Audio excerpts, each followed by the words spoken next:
The fighting game doesn't matter. It could be Sparking Zero, it could be Dragon Ball Fighters, it could be Mortal Kombat, Tekken, Street Fighter, Guilty Gear. It doesn't matter. If you allow your opponent to play in autopilot from start to finish, it's the easiest way to lose. YouTube family, what is up, everybody? This is Grown B from Combo Nation, and I like to give fighting game tips from a mindset perspective. One of my favorite phrases is the mentality comes before the ability. So, while yes, it's great to master meta and figure out certain combos and study certain things about the mechanics of the game, there's also an approach that is up here in the mind that allows you to play not just whatever game you're focusing on this season but whatever game you choose to focus on for the foreseeable future, because if it starts in your mind, you can always take it with you. So I, interestingly enough, found another training partner. It's a guy that I met a couple of weeks ago in ranked. And so we were basically running some practice sessions and we were talking about what we're trying to improve on as we climb up a little bit further in the ranks. And one of the things that he brought up was that he's working on his movements, and I brought up that I am working on disrupting my opponent's rhythm. I don't want my opponent to sit in a good rhythm from start to finish and essentially play on autopilot. And so my goal is to make people play the game every single time. You have to play the game with me. But if I allow someone to kick their feet up and sit in their comfort zone the entire match, I'm going to lose. If I allow this person, my opponent, to be able to just do exactly what they want to do without having to think, without having to go through a process of determining what they should do, then I'm going to be in some very serious trouble. So part of why I've been so focused on these staggers is because I was getting super countered a lot, and I know a ton of people don't necessarily play GT Goku, and so I started to realize that there is just a certain cadence to the way people learn how to defend combos, the way people learn how to set up combos. And so for me, I said, okay, something about what I have added to my bag is something that they have practiced and learned to counter and developed a cadence for. I need to disrupt that. And it's more valuable to me to do things that disrupt that, even if they are less quote unquote optimal, to make sure that they actually have to play the game. Another weird version of this is, you ever have to readjust to playing someone who's not as good as you? Like, you have put in a lot of effort to learn and understand different elements and aspects of the game, and maybe you're fighting someone who has trained a little bit, but for the most part, they're still a beginner. But somehow, they either get the beating on your ass, or it looks like you guys are of similar skill level. And it's oftentimes because you're putting them in these situations and these setups, things that other players that have maybe the same skill or knowledge that you do would understand what their options are and how they may be able to respond, and how your options are and how you might counter those things. But if you're going up against somebody who doesn't understand, sometimes they don't play by the rules that you're expecting them to play by.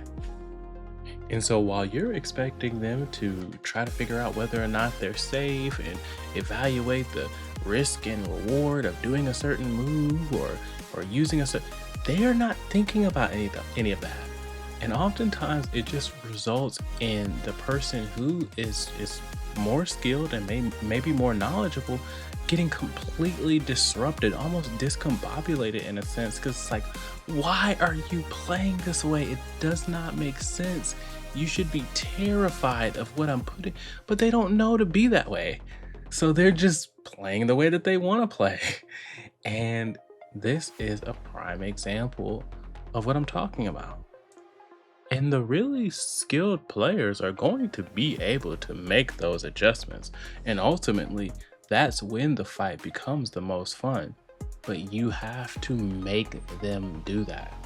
You have to make them prove that they can make those adjustments, stay poised, and still be able to execute.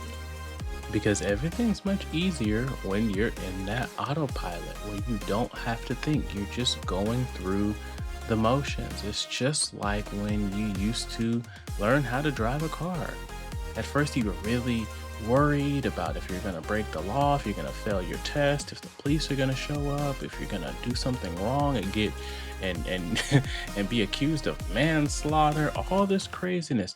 You thought about every single action that you were making when you were originally learning.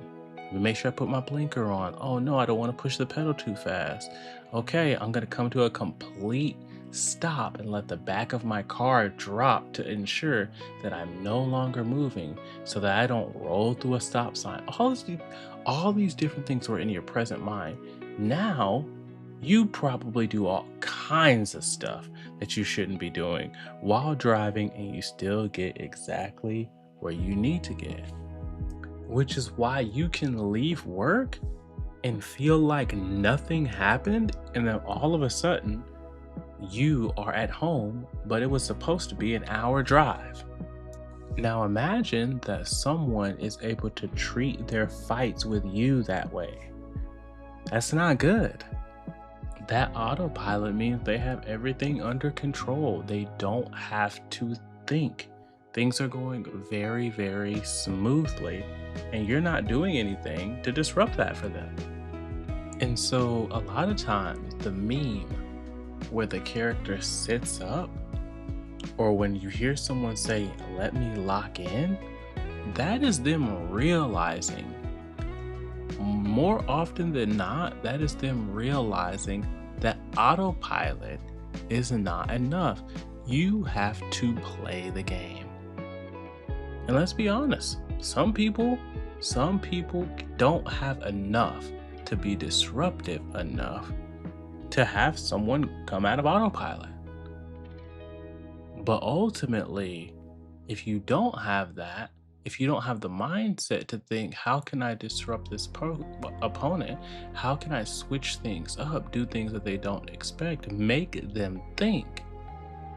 If you struggle to do that, that person ends up being the most difficult fight possible. If you can make someone of a higher rank think, oftentimes it's different than letting someone of a lower rank just rock you in autopilot. So ultimately, I think that's one of the big things that can help a lot of fighting game players kind of push themselves to the next level. That's not something that's specific to Sparking Zero. There's nothing in the code of Sparking Zero or on the it's not going to show up on the controller in terms of what buttons you should push and what tech you should use. That's something that you can think about now, implement it, get better at it, and when Xenoverse 3 comes out, you'll be able to perform. When Tekken 11 comes out, you'll be able to perform. So this is just one of the many types of mindset things that I like to talk about when it comes to fighting games. And here we are at the end of the video. If you like the video, like it. If you think someone else might like it, share it. And if you want to see more, I really hope that you would subscribe.